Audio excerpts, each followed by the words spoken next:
Hey Virgo, welcome to your bonus reading. If this is your first time here, my name is Laura. I'm from babycurltarot.com. This message is for any Virgo placement you want to check in on, including any planet or astrological house that may be in Virgo. Whatever it is, you are welcome here. This reading is just a thank you for your engagement, your support, your love over the month of November on your guys' readings here on my channel. So thank you, thank you, thank you. You guys do get a little bit of a sneak peek as well into the cards I'll be using for the month of December, so that's fun. But I'm going to go ahead and just jump right on into the reading and start off with these cards here at the top. So your first card is Taiki, and it says luck. I love that. And she's got a cornucopia with some coins in there, so I'm feeling financial abundance or financial windfalls possibly for you guys soon. Let's get into these next couple of cards. Ooh, we have illumination. I don't know why, but every time I hear the word illumination, I think of the Minions, the movie. Illumination. All right, and next we have surrender. Interesting. Okay. This is an interesting combo of cards so far. We have luck, illumination, surrender, abundance. Oh my gosh. It feels like there's some sort of realization and some sort of need to kind of let things flow into your life naturally.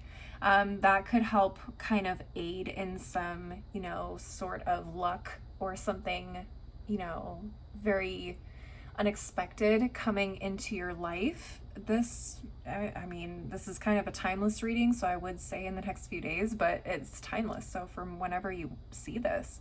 Let's go ahead and get into the next couple of cards and see what we have.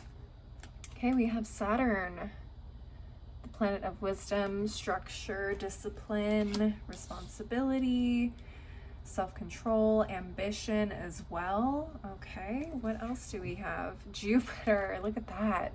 This is the planet of expansion and literally the planet of luck, good fortune, enthusiasm, optimism, positivity, travel as well, exploration, potential. This is amazing.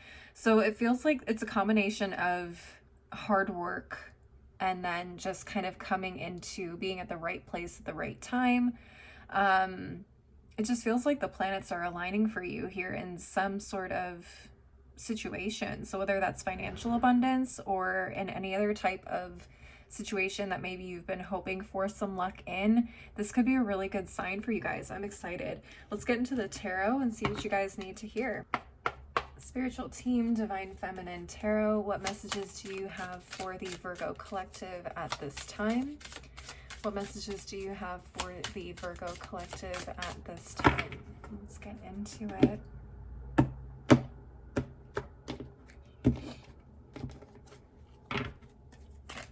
All right, we have the Ace of Cups, Three of Wands reversed, Lovers in reverse, Eight of Swords, Five of Swords reversed. Okay. So at the bottom of the deck, we have the Seven of Swords, Two of Wands, Four of Swords, Eight of Pentacles, Three of Cups reversed. Interesting. This top row is definitely, that's so crazy because that was kind of how I was feeling. I just didn't really know how to put it into words. The Eight of Swords being right under surrender is also very kind of right on the nose of what I was feeling. Some of you guys may feel like you have to always either do things a certain way or you have to have a certain level of control in terms of how your life turns out all the time. So I feel like Spirit is saying, kind of let go of that structure that you have in place. Like, while it is good for most of the time, some things you just kind of need to allow to happen. I hope that makes sense in the way that I'm explaining it.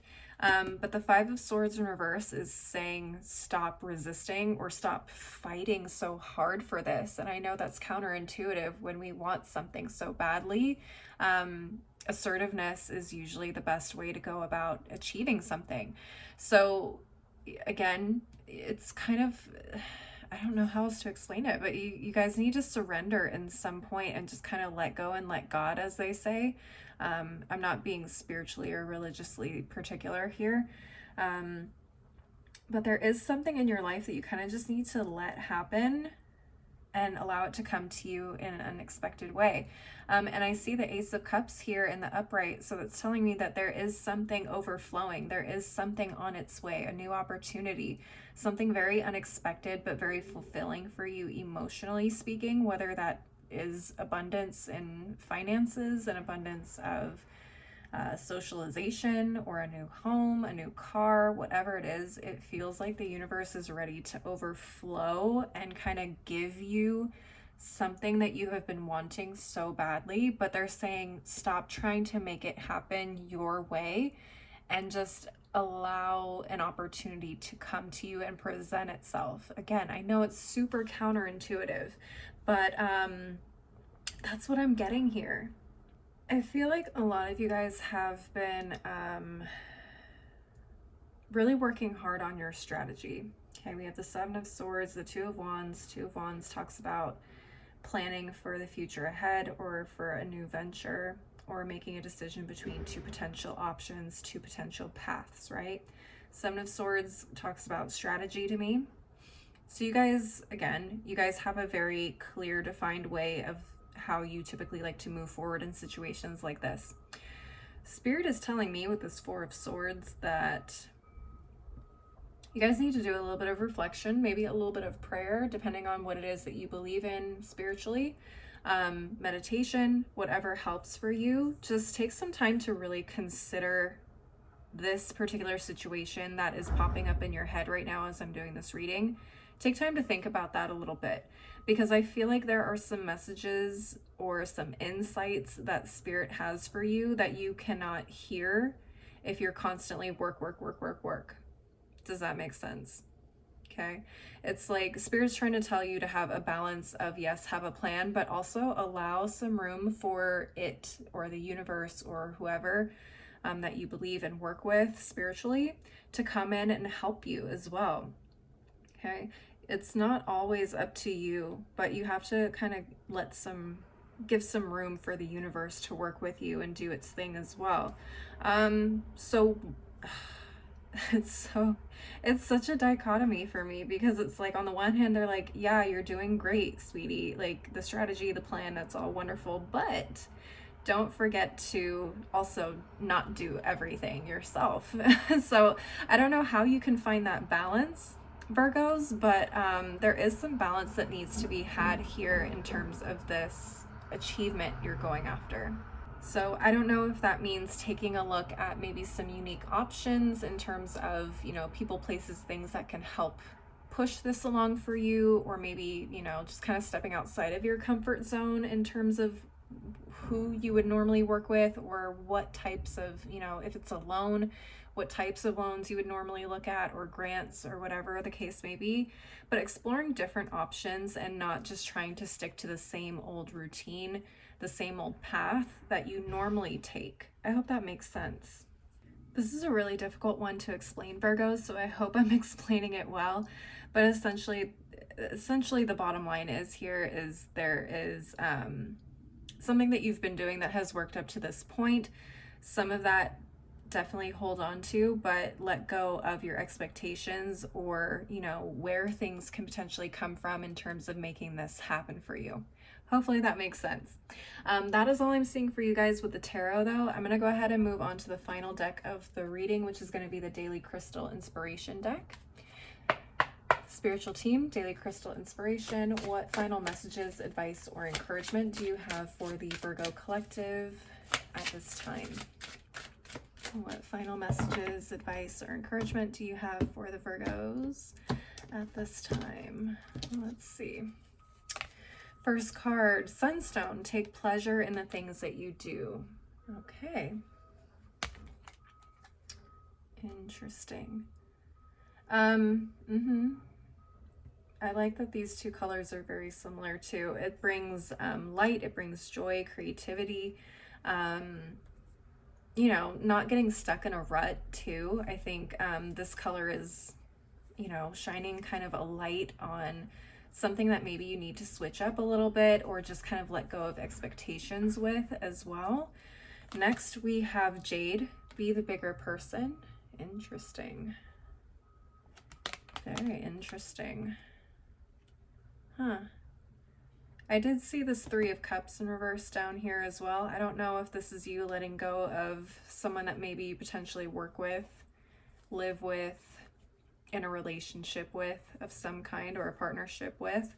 There could be some letting go in terms of that, especially if this is someone that you partner with in terms of business. Okay, very interesting. Very interesting. What's at the bottom of the deck? We have Selenite, clear the clutter. Yeah, it feels like there are some aspects of your methodology that are maybe, how can I put that? Like you hold on to the reins a little too tightly, like you try to control everything and how it turns out, like I said earlier in the reading. There may be some things that are just extra that you need to let go of, like an extra step, or some old contacts maybe that need to be let go of. Maybe they don't serve you for where you're at anymore at this time. Could be a number of things. This was a really tricky one to communicate, Virgos. I do apologize if it didn't quite come through that clearly from me, but hopefully that gives you enough of an idea of what Spirit is trying to communicate for you guys. So you guys get a feeling of what it is that you need to do to progress this part of your life further. All right, Virgos, that is all I have for you guys today. Please leave a like and a comment if you enjoyed the reading. Don't forget to subscribe if you want to see more videos from me in the future. If you want to see more content from me, I am on Instagram, TikTok. I have a blog. All that info on where to find me is below in the description box, as is my website if you want to schedule a personal reading with me. As always, though, thank you guys so much for watching. I hope you have a wonderful week, and I hope to see you next time. Bye.